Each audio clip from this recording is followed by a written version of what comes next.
Before we start, please make sure to like this video and hit this subscribe button, so you never miss a story like this. And also comments where you are watching from, how many sons and daughters you have. Thanks. My name is Rachel Carter. I'm from Georgia. And if there's one thing I've learned in this life, it's this. Sometimes, the people who claim to love you the most are the ones planning your downfall behind your back. You know what? Go ahead. Take it all. I guess you already have everything, right? The house, the car, the bank account, even him. I screamed so loud the neighbors probably heard. My chest was rising and falling like I'd just run a mile in heels. My hand shook as I held out the last piece of paper I found, the secret account statement that changed everything. Linda, my mother-in-law, stood with her arms crossed like a queen surveying her kingdom. She didn't even flinch. Not when I found the second account. Not when I demanded answers. Not even when I told her I wanted out. You should be thanking me, she sneered, tilting her chin. If it weren't for me, your lights would have been cut off months ago. You think managing money is just about feelings and loyalty? No, sweetheart. It's about control. And clearly, you've never had any. Behind her, my husband stood like a ghost. Silent. Spineless. Still holding his damn coffee like it was a normal morning. Jason. Say something. I turned to him, my voice cracking. Please. Just tell me this wasn't all planned. That you didn't let her. She was just trying to help, he mumbled. She has more experience. She said you'd mess things up, Ratch. We agreed. You agreed? I cut in. Without me? I felt something inside me snap. Years of biting my tongue. Of staying small to keep the peace. Of letting her steamroll through my marriage like she built it. She's not your wife, Jason.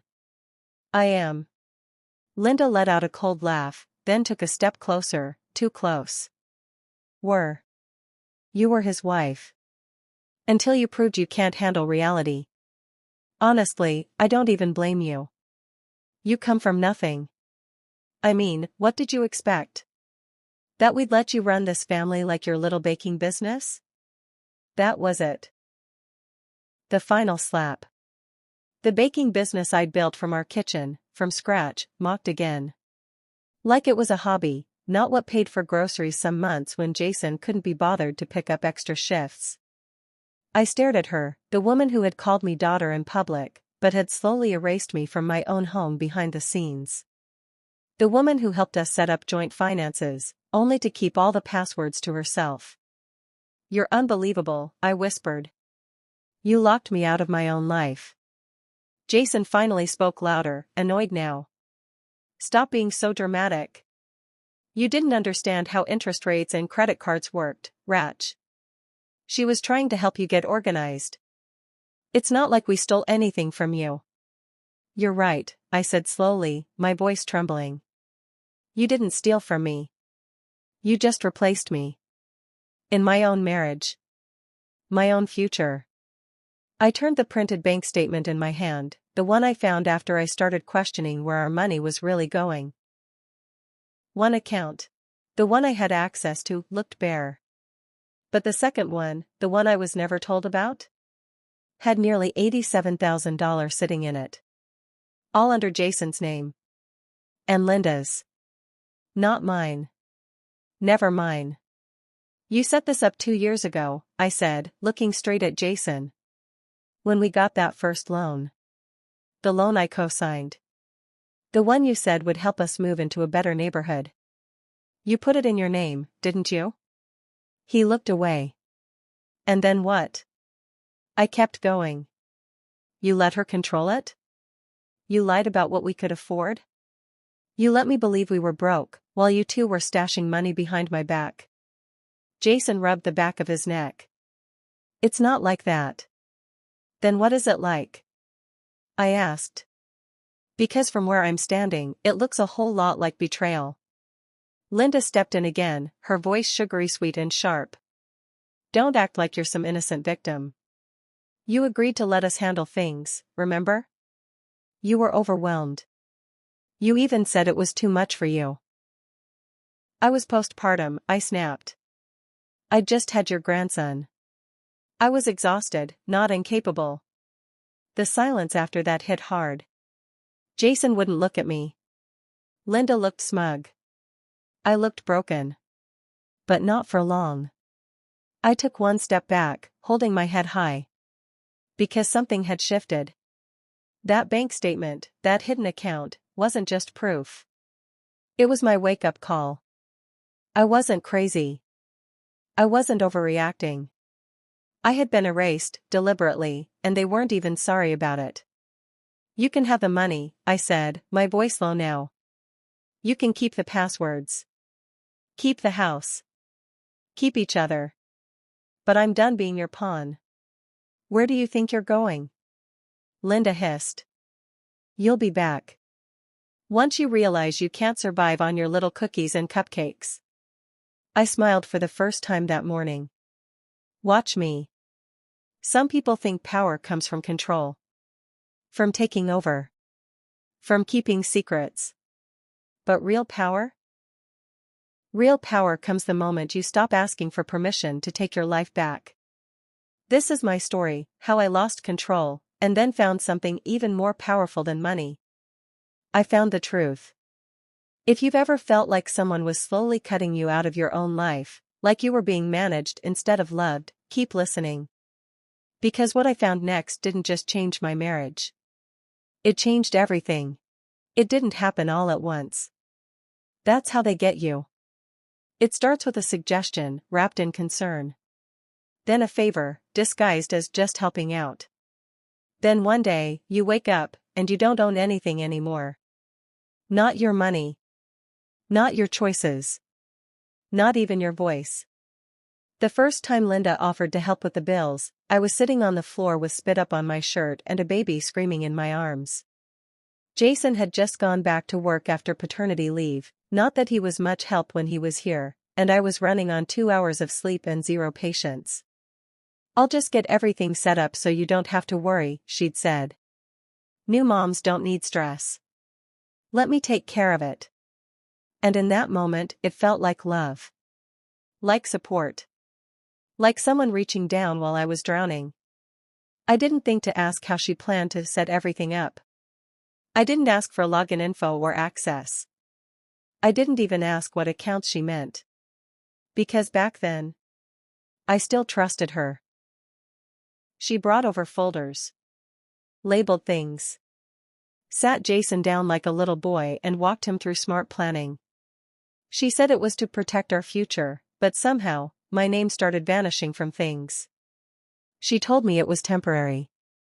It's just easier for tax reasons, she'd say. Or it's quicker if it's in Jason's name right now. Right now turned into forever. My business, my small baking brand, was growing. But slowly. It took time to build an online presence. I was selling from home, then local events. I poured everything into it. Every spare dollar, every late-night order. Jason would call it a side hustle. Linda called it a hobby. Still, I trusted. Even when I didn't like the tone she used. Even when she rolled her eyes at me during budget talks. Even when I had to ask permission to use our own credit card. Because I believed that families help each other. That you don't bite the hand that feeds you, especially when it's your husband's mother. But deep down, the knots had already started to form. I remember one moment, clear as day. I was at the grocery store, trying to buy diapers, and my card got declined. Twice. I called Jason, embarrassed and panicked. He sighed and said, I thought Mom topped it up. Let me call her. Mom topped it up. Those words haunted me. Like I was a child waiting for an allowance. It was our account. Our marriage. Our child. Why did she have control over the money? I asked him later that night, softly, not to start a fight. Just to understand. But Jason brushed it off. She knows what she's doing, he said. She's just better at this stuff than us. Us? Or just me? That night, I stayed up late doing math in my head. I tried to remember how much we had left from the loan we took a year ago. How much was supposed to go to the house? How much to the car? But the numbers never added up. And when I asked to see the statements? Oh, Mom keeps track. Just ask her, Jason said, like it was no big deal. No big deal that I had to go through his mother to see my own family finances. The cracks were there. I just refused to see them. I told myself I was paranoid. That it would get better. That she meant well. But love shouldn't feel like walking on eggshells. Support shouldn't sound like condescension. And no one should feel like a guest in their own home. The turning point came quietly. I remember it because it felt so small. I got a notification on my phone, a text from our credit union. Just a generic message, a new transaction has been posted to your account. Only the account number didn't match the one I had saved. At first, I thought it was a mistake. But something tugged at me. A gut feeling. So I logged in using Jason's laptop, the one he usually kept locked. I waited for him to fall asleep, then used a password I knew he still used from college. And there it was. Another account. Opened just under his name. Joined with Linda. Not me. Never me. It wasn't just the existence of the account. It was the amount. $87,291.47.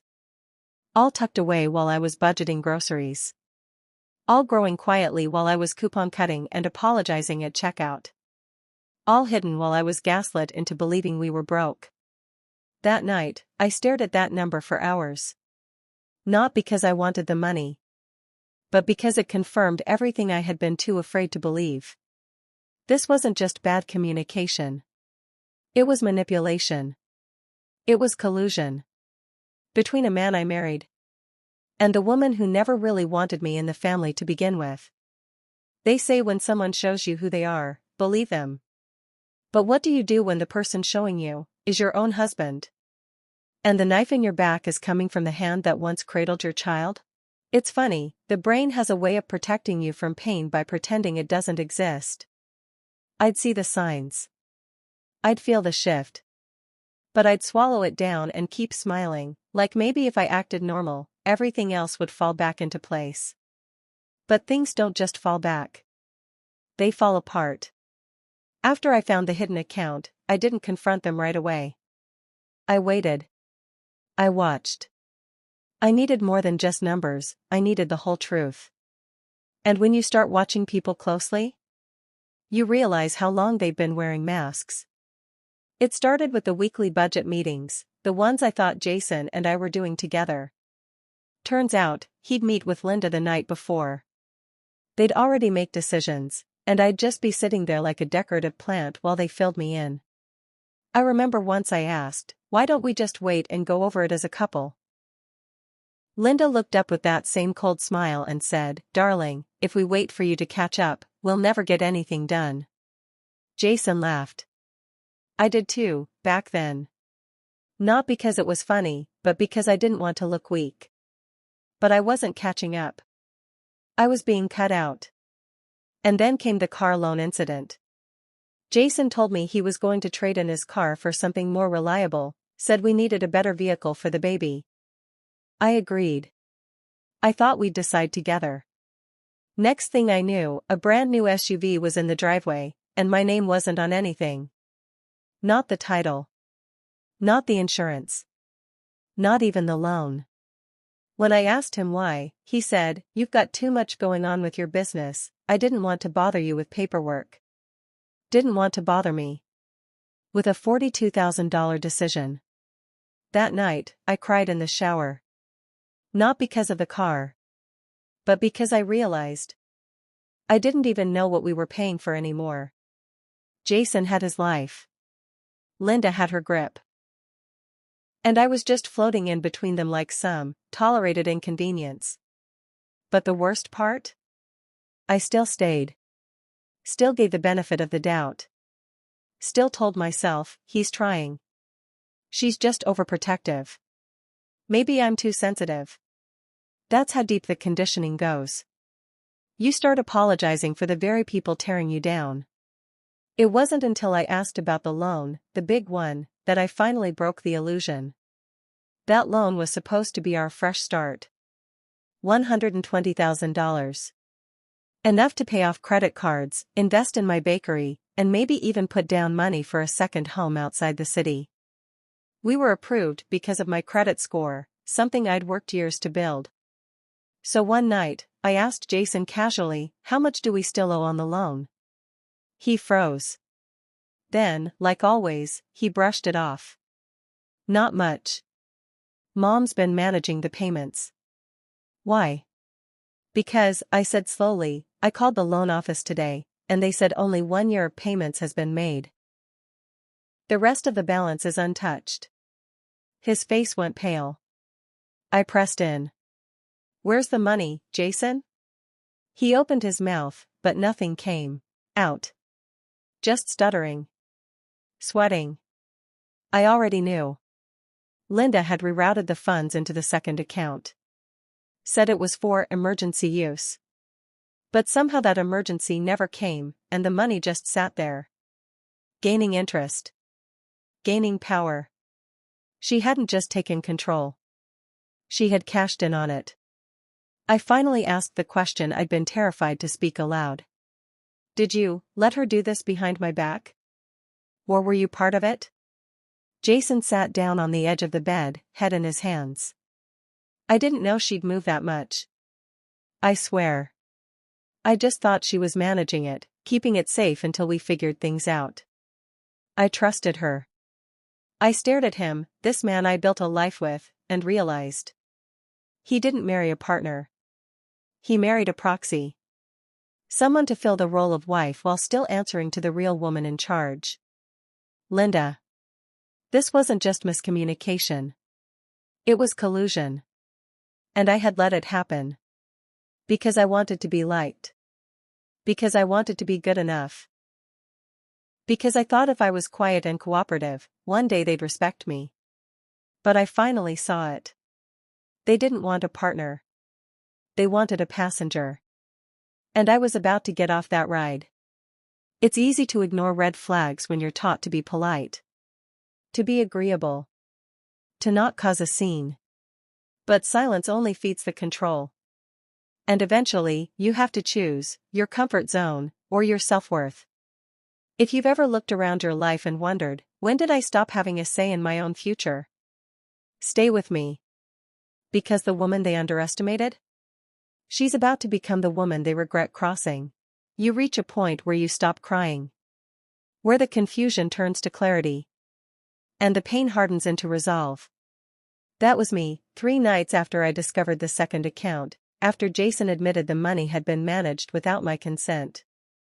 I sat alone in the kitchen at 2:43 a.m., staring at our wedding photo. I didn't recognize the man in that picture anymore. Not because he looked different. But because I did. I wasn't the naive, eager-to-please woman he married. I wasn't the passive daughter-in-law who let herself be muted.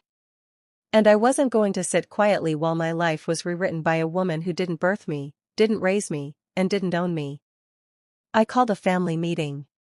That's what Linda liked to call them when she needed control, family meetings. Well, this time, it was my turn. They came into the living room together, like a pair of smug CEOs. Linda had a notebook in her hand, of course she did. Jason looked nervous, but still leaned toward her side of the couch. I didn't sit. I stood. Right in front of them. Center of the room. My voice steady for once. Not shaking. Not apologizing. I'm going to speak. And you're going to listen, I began. Linda raised a brow. Excuse me? No. You can excuse yourself if you don't want to hear what I've found. I held up the printouts, account numbers, loan documents, financial statements. You've been managing everything behind my back. And not just managing, manipulating. Jason tried to interrupt. Ratch, let's not. Sit down, I snapped. You sat down while she gutted our marriage, so you can sit while I take it back. Linda scoffed. That tone isn't going to help your case, sweetheart. Neither is fraud, Linda, I said coldly. Because let's be clear, you rerouted loan money in my name, signed off as co-owner on an account I never knew existed, and restricted my access to marital assets. That's not just immoral. That's illegal. The room fell into a pin-drop silence. I could see Jason's face pale. For once, he wasn't sure if I was bluffing. And I wasn't. I've already spoken to a financial advisor, I said, keeping my voice sharp. And guess what? Turns out I have rights. Rights you've both been pretending I don't have. Linda opened her mouth to respond, but I cut her off. No more gaslighting. No more, you're overwhelmed, honey. No more pushing me out of every single decision just because I didn't go to business school or grow up in some country club family. I built this household. I raised our son while Jason worked late. I kept this home together. And while you were both busy making financial decisions without me, I was busy becoming the woman who's going to end this game. Jason stood up. Ratch, can we just slow down? I turned to him. You chose her, I said, my voice breaking only slightly. Over me. Over your wife. And I could forgive a lot, Jason. I could forgive weakness. I could forgive fear. But what I can't forgive is silence. You watched me sink and handed her the rope instead of throwing it to me. Linda stepped forward now, that signature smirk forming. And what exactly do you plan to do, Rachel? Divorce my son and go sell banana bread at the farmer's market? I smiled. No, I said. I'm going to sell the truth. Loudly. Clearly. And with documentation. I handed Jason a folder. Inside were copies of the financial discrepancies, highlighted line by line. Records of the loan application. A timeline of deposits and who signed what. Already copied. Already submitted. I've spoken to a lawyer. You have until the end of the month to transfer half of everything back into my name, or this becomes a public court case. And Linda? I turned to her slowly. You'll be named in every single filing. Because you weren't helping. You were scheming. For the first time, her face dropped. And if you try to retaliate? I added. I'll go public. I'll tell every woman I know what it looks like when a man lets his mother become his master, and his wife becomes a stranger in her own life. Jason sat back down. He had nothing left to say. And that silence? That silence was my victory bell. Control can wear many disguises: concern, guidance, tradition. But at its core, control without consent is theft. And sometimes the biggest betrayal doesn't come from an enemy, but from the people who promise to protect you. If someone's been writing your story while you stood quietly in the margins, take the pen back. Because the next chapter? That's yours to tell. Power doesn't always come from yelling. Sometimes, it's the silence after someone realizes they don't own you anymore. The morning after the confrontation, I made waffles for myself and my son. Not Jason. Not Linda. Just me and my boy. He giggled as syrup ran down his chin. That little face, so innocent, so trusting, reminded me why I was doing all this. Not for revenge. Not for ego. But to make sure he never saw his mother powerless again. I spent the next week putting things in motion. Quietly. Carefully. I opened my own bank account. Filed for a financial protection order. And for the first time in 2 years, I logged into a system I created, not one Linda set up for me. It felt foreign at first. Like stepping into a world I'd been locked out of. But each login, each password reset, each call to the credit bureaus, it felt like breathing air I didn't know I'd been living without. Then, I did something that took every ounce of courage I had left. I pulled my business away from the household. Every invoice. Every order. Every dollar I'd earned baking at 3 a.m. now went directly into my account. Not Jason's. Not Linda's. Mine. And the minute I changed my business email and website access, Linda called. Rachel. What's this nonsense I'm hearing about you moving things around? Don't be foolish. You need guidance, not independence. I laughed. Genuinely laughed. I needed guidance, I said. What I got was control. What I deserve is freedom. She huffed. Jason's upset. He says you're pulling away from the family. Funny, I replied, because I've never felt closer to myself. Click. I didn't owe her an explanation. And I didn't give her one. Jason didn't handle it much better. He texted. Called. Left voicemails ranging from guilt trips to half-hearted apologies. He even showed up outside my bakery once. I never wanted to hurt you, he said. I was just trying to keep the peace.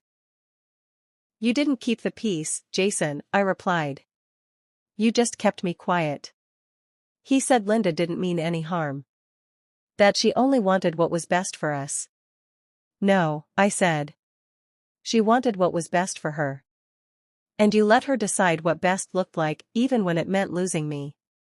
He looked down. He had no defense left. Only regret. And regret doesn't rebuild trust. I walked back inside, locked the bakery door, and got back to work. That small bakery? It wasn't just my business anymore. It was my sanctuary. I poured every ounce of my energy into it. The orders doubled. Then tripled. Local vendors asked to stock my goods. And one day, a woman came in and said, "You're the one with the lemon bars that went viral, right?" I smiled. I was. And they had gone viral. I didn't even know until someone tagged me in a post on Instagram with over 300,000 likes. My story, shared anonymously by a friend, had inspired women across the country. Single mom rebuilt her life after financial betrayal. That's what the headline said. But it didn't even scratch the surface. I wasn't just rebuilding. I was rising. And every email I got from another woman saying, "Thank you for speaking up," lit a fire deeper than any revenge ever could. Because I wasn't alone. And neither were they.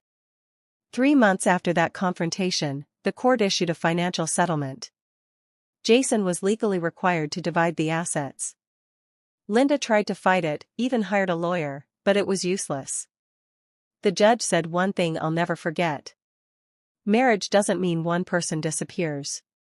This court will not reward deception disguised as family loyalty. I didn't take everything from Jason. I didn't have to. I just took back what was mine. Now? I wake up without dread. I open my own accounts. I pay myself first. I bake because I love it, not because I'm trying to prove my worth. And every time I see my son laugh, every time I lock my shop door after a long day of my work, I remember. The woman they tried to erase? She didn't just survive. She thrived. Sometimes, taking back your power doesn't mean screaming louder, it means walking away and letting your success speak for itself. The loudest revenge is peace. If someone's been managing your life like it's theirs, it's time to take it back. You don't need permission. You don't need approval. You just need one brave moment, and the rest will follow. There's something strange about peace. It doesn't come with trumpets. It doesn't arrive with applause. It just settles in. Like sunlight after a long storm. Quiet. Unshakable. Real. It had been nearly a year since I took my life back. A year since I stood in that living room, shaking but unbroken, demanding the truth from two people who thought I'd never find the courage. I still remember the silence in that room, and how powerful it felt to finally be heard. Now, my days are simple but full. I open my bakery every morning with a deep breath and a smile. I've hired 2 assistants. I teach baking classes on weekends. I even launched a line of baking kits that ship across the country. I get to create. I get to build. I get to be. But the most powerful part? I get to choose who has access to me. Jason still sends messages from time to time. Short, polite, and usually signed off with, "I hope you're well." I don't respond. Not out of hate. But because closure doesn't always require conversation. Sometimes, the real healing is in the distance. As for Linda? She went quiet after the settlement. Word got out, not because I blasted it, but because people talk. Her pride took a hit when the daughter-in-law who didn't know how to manage money turned out to be running a six-figure business and living debt-free. She tried to drop by the bakery once. I met her at the door, smiled, and said, "We're not open to manipulation today. Try again never." Then I shut the door. That moment didn't make me feel cruel. It made me feel clean. Like the last cobweb had been swept out of the corners of my soul. And the irony? The more I let go of proving myself to them, the more me I became. One afternoon, I stood in my shop watching my son decorate cookies at the corner table. His fingers were sticky, his cheeks dusted in flour. He looked up and said, "Mama, I want to be like you when I grow up." I blinked back tears. Not because he said it, but because he meant it. And in that moment, I realized. All those nights I stayed silent. All the times I doubted myself. All the days I shrank to fit someone else's mold. It wasn't for nothing. It led here. To freedom. To self-worth. To a little boy who knows what strength looks like, because he watches it every day. Last week, I hosted a workshop for women entrepreneurs. 30 women showed up, mothers, teachers, survivors, fighters. Some had lost homes. Some had left marriages. Some just needed a place to start over. I stood at the front of the room, nervous at first. But then, I told my story. Not the filtered version. The real one. The one where I cried in grocery store parking lots and doubted my every move. And when I finished? They stood up. They clapped. But more importantly, they cried with me. Because we all knew that feeling. Of being underestimated. Of being treated like a background character in someone else's script. But that day? We wrote new pages together. I've learned that empowerment doesn't always look like breaking chains. Sometimes, it looks like quietly walking away from people who expected you to stay chained forever. And the people who once called me too emotional, too soft, too naive? They don't get to sit at my table anymore. Because this life? This peace? This freedom? I earned it.